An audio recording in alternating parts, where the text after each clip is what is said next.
você aí do outro lado. Meu nome é Lucas Mendes e esse é o Pendurado na Estante, seu podcast semanal com as melhores dicas e resenhas literárias, indo de clássicos da literatura, quadrinhos e mangás, às vezes em 10 minutinhos e às vezes em muito mais.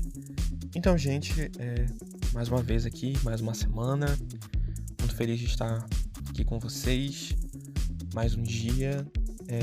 Queria me desculpar antes da gente começar pelos problemas técnicos que a gente teve nos últimos episódios, foi meio difícil. Eu tô testando com um equipamento diferente, espero que dessa vez renda muito melhor. E hoje a gente vai ter um episódio que eu tava muito empolgado pra fazer. É uma das melhores leituras que eu já fiz na minha vida. Não ironicamente, eu sei que parece muito dizer isso, mas eu posso dizer isso sem medo algum. E é de um livro que eu tava particularmente muito empolgado para trazer aqui, até porque ele ganhou uma adaptação bilionária para um grande serviço de streaming, que foi a Netflix, mas essa não foi a primeira adaptação dele. E eu acho interessante a gente discutir também sobre as diferenças entre essas adaptações. O livro em questão se chama O Problema dos Três Corpos, escrito pelo, perdão pela pronúncia, o Cixin Liu. E bom, sobre que raios é esse livro? Sobre o que é O Problema dos Três Corpos? Bom, alguém ou alguma coisa mirando os cientistas. Estão caçando os melhores e mais inteligentes. Tem alguém por trás de tudo. Só precisa investigar. Seja lá o que for. Tá observando e ouvindo. a sinopse, ela é bem direta ao ponto. Ela começa em 1969, com a Ye Wenji, e ela é uma jovem astrofísica que ela trabalha na base militar Costa Vermelha, e durante a Revolução Cultural Chinesa, logo quando ela explodiu. E ela não acredita, basicamente na humanidade, ela tá extremamente desiludida e consumida por uma raiva, por uma desilusão, porque ela viu a família dela ser destroçada pelas forças de repressão do regime. Só que, mesmo sem ela saber, o trabalho que ela está fazendo sobre raios solares e comunicação via rádio vai exercer uma influência massiva, descomunal, no futuro da humanidade. Mais de 50 anos depois, nós temos um cientista, o Wang Miao, e ele é um especialista em nanomateriais. E ele se vê completamente envolvido por um jogo online que você precisa de trajes de realidade virtual para poder acessar, chamado Três Corpos. E dentro desse jogo ele entra nesse universo desconhecido e precisa passar por diferentes eras até chegar a uma resposta para um dos problemas mais antigos da física.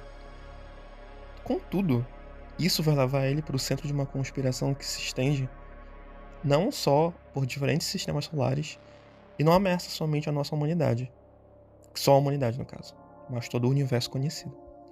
E a grande pergunta é: até onde você iria para entrar em contato com seres extraterrestres? Esse livro, ele é um livro muito, muito popular na China. Essa é a trilogia, o primeiro de uma trilogia. É a trilogia de ficção científica mais vendida na China. Ele foi publicado originalmente em 2006 na China. Depois ele foi traduzido em 2013 e 2014 para os Estados Unidos, onde ele venceu o prêmio Hugo. Embora, caso você saiba das polêmicas, sabe que a credibilidade do prêmio Hugo está um pouquinho, digamos que, abalada esses tempos. Mas ele é uma ficção científica, e é uma ficção científica de um tipo que eu particularmente acho muito, muito mais interessante, que é a trama é o foco. É uma ficção científica que a parte de ficção científica, ela realmente é o que mais tem força. Então nós temos, basicamente, você acompanha Wang pelo livro inteiro. Ele é o protagonista da série. A Ye Wenji, ela tem um papel muito importante. Então, ela é como se ela fosse, digamos assim, a outra linha temporal. Mas o Wang, ele é o principal foco daqui. Ele é o que mais importa, ele é o mais relevante para a história, ele é o que tem mais foco. E você acompanha tanto a trajetória dele no jogo, quanto a trajetória dele na vida real. E como a vida real vai se tornando cada vez mais maluca e mais complicada, e mais opressiva, e mais difícil de entender. E isso é um dos aspectos que eu acho mais fortes do livro. O Wang é um protagonista muito carismático, principalmente por causa que ele, apesar de ele não saber boa parte do tempo que está acontecendo, ele quer entender, ele quer resolver, ele quer chegar numa conclusão e ele quer sair daquilo vivo. Porque ele sente que existe um perigo muito latente, muito forte. E você sente essa tensão junto com ele. Isso puxa para uma outra coisa que o livro, eu acho que é talvez o grande diferencial desse livro. Ele tem umas camadas de horror cósmico, de horror existencial, que eu não estava esperando. Foi uma grande surpresa para mim perceber essa pegada de horror que o livro tem. Porque eu diria que quando ele começa a explorar a situação do contato extraterrestre, é como se tivesse uma pessoa do outro lado da tela dizendo assim: por favor, para de mandar mensagem, eles estão escutando. Tipo, ele coloca os personagens nessa, eu não diria pequenez, mas nessa, a proporção de quem nós somos, a humanidade, pro que existe lá fora. E isso é assustador. E ele usa esse medo, ele usa esse desconhecido para preencher esse desconhecido com um senso de... Como eu posso colocar isso em palavras de uma forma que eu transmita exatamente o que eu quero dizer? É um senso de perdição. Um senso de que você já foi derrotado, de que não existe outra opção além de tentar fazer o melhor que você pode fazer para continuar vivo. Eu acho transmitir isso pro leitor é um trabalho muito difícil, porque na teoria você tá lendo uma ficção científica normal. Então tem uma progressão de aventura, tem essa pegada, mas isso ainda é um livro de horror. É um livro de horror. E é um horror que funciona muito. Toda a presença extraterrestre no livro, ela tem esse caráter quase divino, o que funciona muito por causa que existe um componente envolvendo fundamentalismo religioso dentro da história. Existe uma facção de pessoas, conforme você vai progredindo, que ela encara a presença alienígena como a presença de Deus e tratam esses alienígenas como se eles fossem deuses. E isso reforça muito sobre os perigos do extremismo. Estranhamente, ele não vai trazer isso, não é estranhamente não, faz todo sentido. Ele não vai trazer isso, por exemplo, para a questão da China. Ele vai trazer isso para o Ocidente. Ele vai trazer como os vícios e os maneirismos e essa prática de consumir e de tentar basicamente colonizar culturalmente outras culturas é semelhante com o que uma raça alienígena faria com toda a humanidade. Então, apesar do começo, que tem todo esse primeiro capítulo onde você vê o pai da Ye Wenji sendo morto da universidade por ensinar a teoria da relatividade, isso ressoa muito tematicamente com basicamente um senso de progressão e um senso de ação e consequência. Então é muito, muito bom. É um livro muito bem escrito. Eu acho que ele tem uma duração perfeita, ele tem umas 350 páginas, ele não é inchado, ele é muito focado, como eu falei, ele tem somente um protagonista e alguns outros personagens que vão aparecendo pelo núcleo dele. Em especial um policial, que é o Dashi. E é muito criativo. Tem algumas imagens nesse livro, principalmente quando eles começam a entrar envolvendo uma coisa de tecnologia quântica, de dobrar os espaços, de você ver o universo além das dimensões que você geralmente pensa que o universo tem, que eu achei genuinamente sensacional. Toda essa parte envolvendo a ciência, especialmente a exploração do problema de três corpos, que, caso você não saiba, é a ideia de que nenhum sistema pode sobreviver com...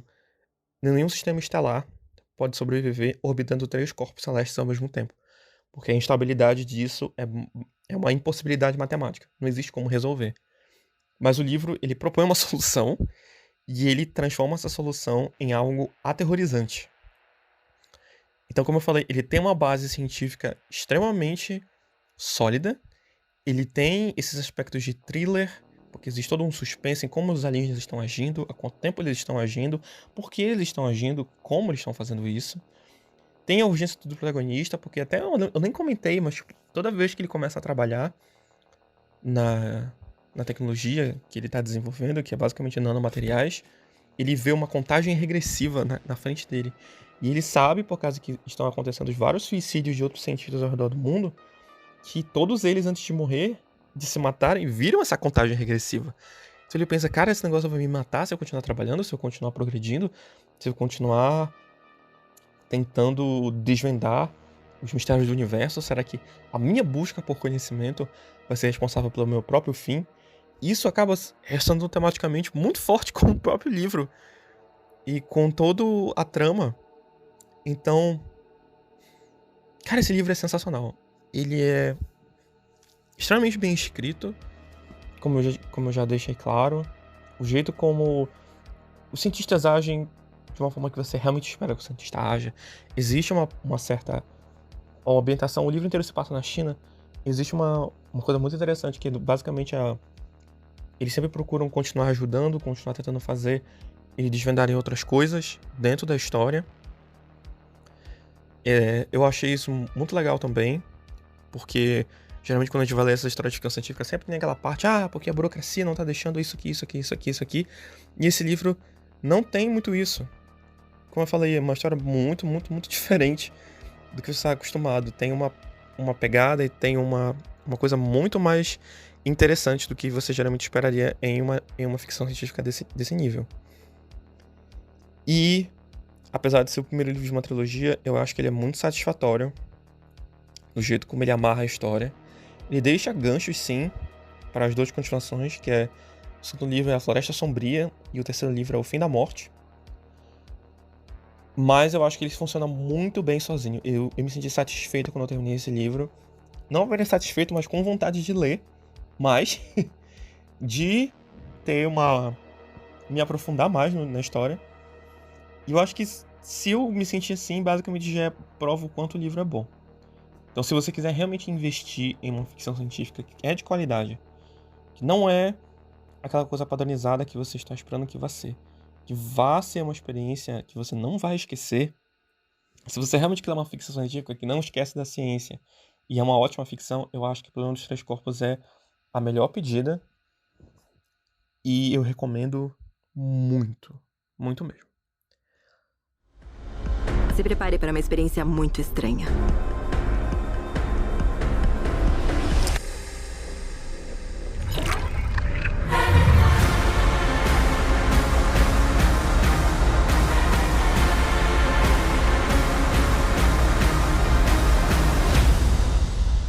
Eles estão vindo. Não há nada que você possa fazer para impedi-los.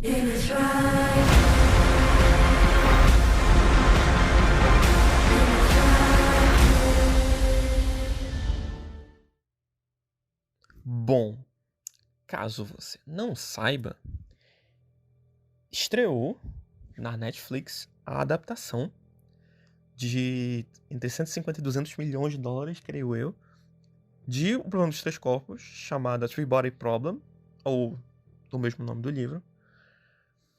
Ela foi criada pelo Alexander Wu, pelo David Benioff e o D.B. Weiss.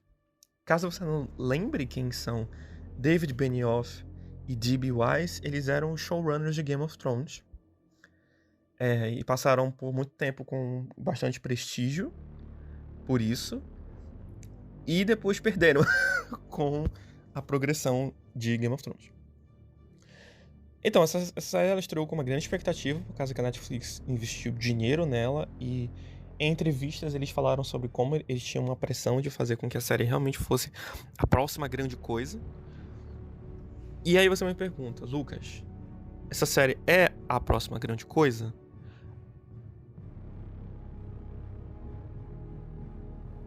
Bom, a série, ela, como eu falei, foi lançada agora muito recentemente. Agora em final de fevereiro ou março, se eu não me engano. E ela tem 8 episódios. E sim, ela adapta o primeiro livro, Plano dos Três Corpos, mas acaba que ela também acaba adaptando uma parte do segundo livro, A Floresta Sombria, e também do terceiro, que é O Fim da Morte. Então dá pra ver que ela tem uma pegada muito diferente do que estava se esperando que ela fosse ter. Eu sinto que isso também vem da pressão, né, de fazer a série ser um sucesso global, de fazer ela ter uma certa força, de fazer ela ser o mais interessante possível para quem estivesse acompanhando. Isso funciona e também não funciona por motivos de que eu sinto que ela falta um foco. Ai, Lucas, por que falta um foco? Bom, o livro ele tem somente um único protagonista e a série tem 5. Ela pega esse único protagonista, expande esse protagonista para 5 pessoas, e essas 5 pessoas têm o núcleo interpessoal delas, além do núcleo entre elas interpessoal, e isso, na minha opinião, é uma faca de dois gumes, porque por um lado você tem uma possibilidade de ter um pouco mais de diversidade, de certa forma, de você explorar mais núcleos, de você ter uma carga emocional mais forte. Por outro lado, o foco da ficção científica se perde. Tipo, toda a trama do jogo ela é resolvida com 4 episódios, porque basicamente os primeiros 5 episódios terminam de adaptar todo o primeiro livro, que certamente foi uma escolha narrativa. A série ela meio que enrola, ela tenta trazer uma emoção. Existe um plot envolvendo um dos personagens tendo câncer, existe um outro plot envolvendo amores não resolvidos e não correspondidos. Aí alguém aqui que o namoro não tá dando muito certo, outra pessoa que se divulgaram no trabalho, saúde mental. Não porque existe toda uma discussão moral sobre quando você usa a tecnologia para algo que não seja somente, digamos, o bem, você tá tentando projetos militares, existe coisa nisso, a realização de que talvez a sua crença que você teve a sua vida inteira não foi colocada no lugar certo. E ela tem um teor extremamente... Eu não vou dizer que ela tem um teor anticomunista, mas ela tem uma pegada assim... É claramente uma série ocidental, saca? Além disso, ela é uma série meio gore. Tipo, existe umas sequências de violência gráfica mesmo, pesada, que eu não estava esperando. O livro, ele tem elementos disso, mas não é. E principalmente não existe nada que você realmente, tipo, tá ali vendo em tela. Mas a série não. A série é tripa, é sangue, é decapitação, desmembramento. É uma pegada, assim, muito mais agressiva. O que combina com a narrativa da Netflix, combina também com o David Benioff e o B.D. Weiss. E também eu sinto que a série ela tem uma estrutura que é muito similar. Ela não parece tanto uma série da Netflix. Ela tem muito a cara de uma produção da HBO. Ela tem um começo bem lento. Ela tem uma coisa de você ir apresentando os personagens e os dramas deles primeiro, em vez de introduzir o elemento de ficção científica. A trilha sonora do Raul Jawad, como sempre, é sensacional. Quem conheceu o trabalho dele em Game of Thrones, em Westworld, em Círculo de Fogo, sabe o quanto ele é bom. Mas aqui eu sinto que também ela não tem um elemento tão marcante. Talvez seja por causa que esse é um daqueles casos também onde a Netflix ela faz uma abertura super estilizada pra série e depois ela não usa essa abertura. Tipo, uma abertura de 1 minuto e meio que depois ela vira, tipo, 5 segundos. Me incomoda isso na série da Netflix. Se você vai fazer uma abertura, você tem que usar essa abertura. Na minha cabeça é assim que funciona. Mas enfim, o maluco sou eu. E eu sinto que ela perde muito tempo nesses dramas interpessoais. Ela tenta trazer uma coisa de emoção, E ela não se encontra nisso, por causa que depois disso a série ela começa a focar na ficção científica, porque é a parte mais interessante, é a parte que você quer assistir, é a parte que realmente importa. E aí fica meio vazio, saca? Parece que em vez de eles só adaptarem o livro, eles queriam fazer isso, digamos assim. Vamos ter, o pessoal no Twitter vai amar. A gente vão fazer grupos, vão se chamar, os 5 de Oxford. Então os 5 de Oxford também vão irritar muito online, sabe? Vai ser um grande sucesso. E não é. Não vou te dizer que a série foi um fracasso, eu consigo ver que ela gerou bastante visualização. A Netflix está divulgando ela torto direito, que ela... Muito difícil a Netflix fazer, mas a gente está falando isso. Mas, sabe quando parece meio vazio? Que você fica, é só isso. É assim que eu me senti com a série. Ela meio que é só isso, saca? Ela tem algumas pessoas no elenco que são muito boas. Eu particularmente adoro o Benedict Wong, como ele faz o Dashi aqui também, só que aqui ele é um inspetor de uma organização governamental da Inglaterra. A série ela troca a China pela Inglaterra, basicamente, aqui. Também uma escolha, mas eu entendo que por ser uma série ocidental, ela ia focar no Ocidente.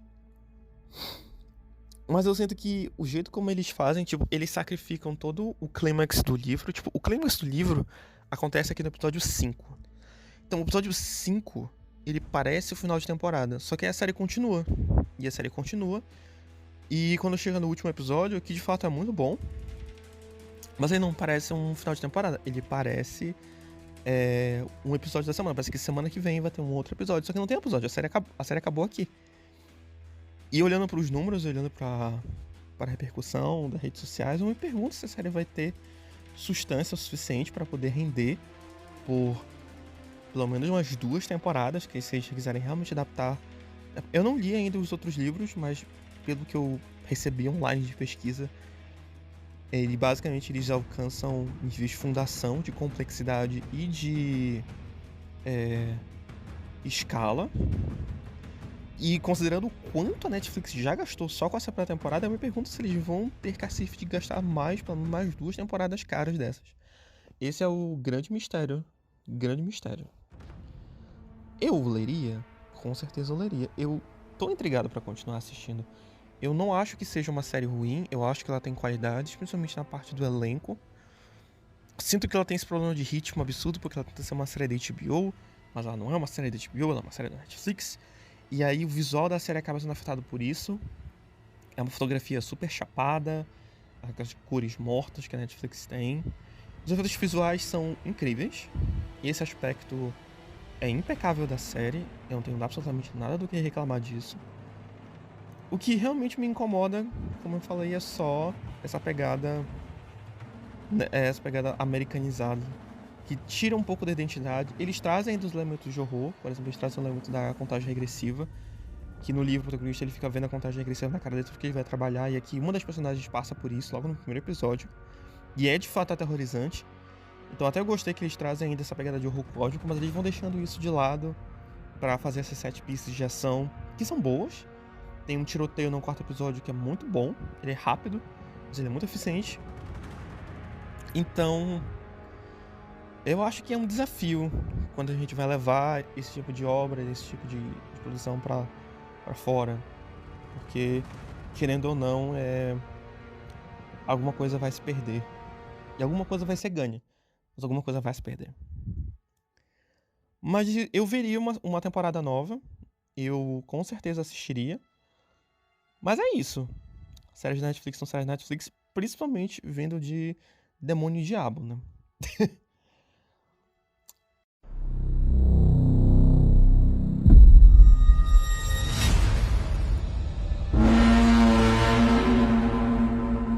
你的人生中发生过重大变故？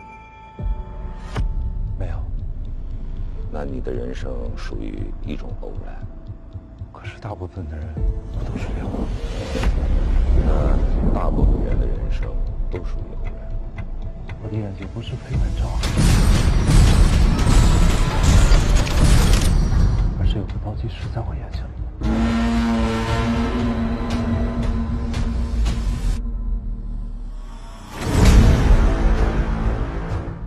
Mas Three Body Problem não é primeira adaptação de O Problema dos Três Corpos.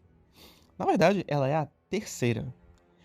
Existem 2 adaptações na China, uma em formato de série animada, de 2022, e uma de 2023, live action, que está disponível agora mesmo no YouTube, globalmente, e também na Prime Video nos Estados Unidos.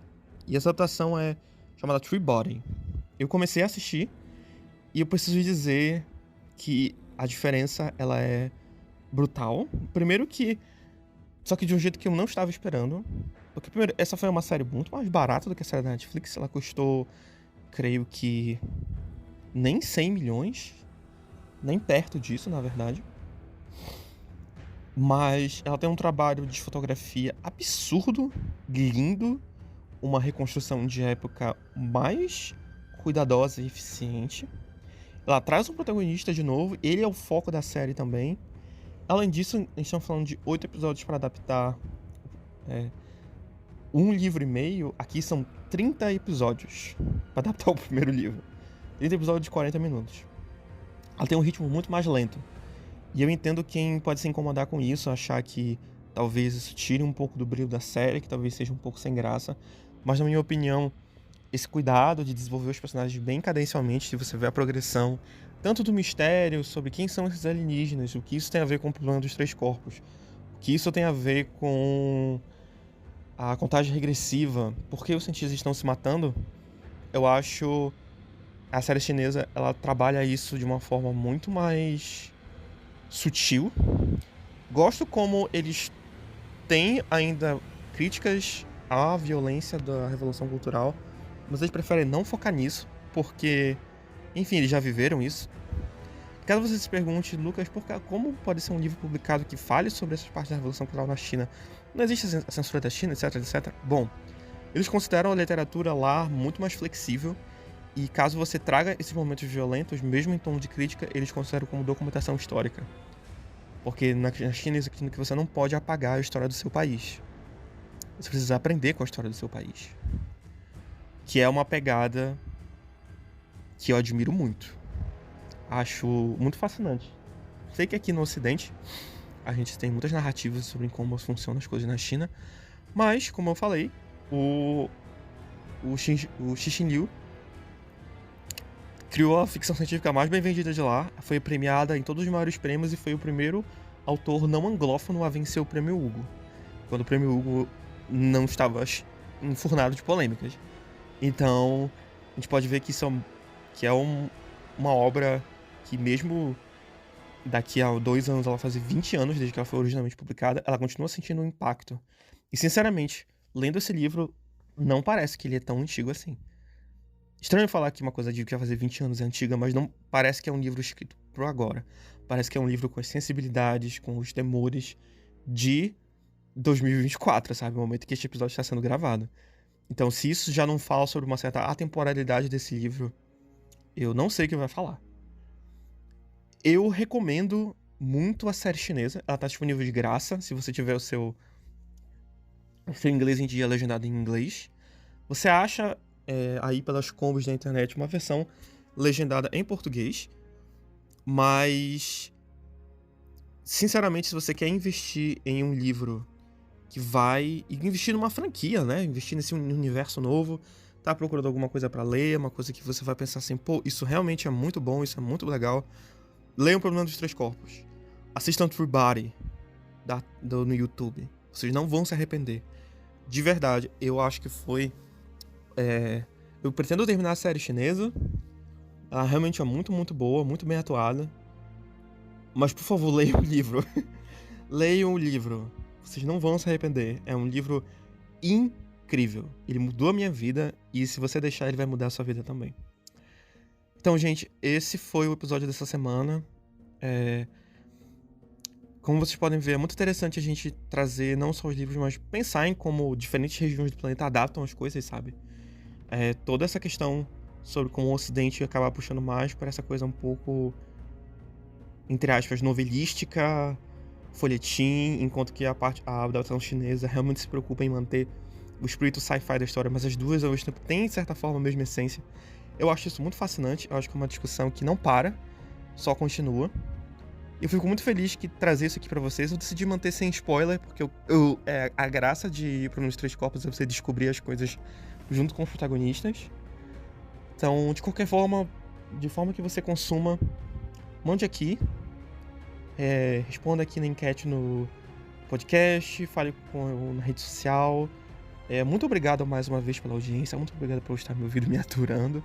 Eu sou o Lucas Mendes, esse foi o Planejando Bastante dessa semana, e sim, a gente se vê semana que vem.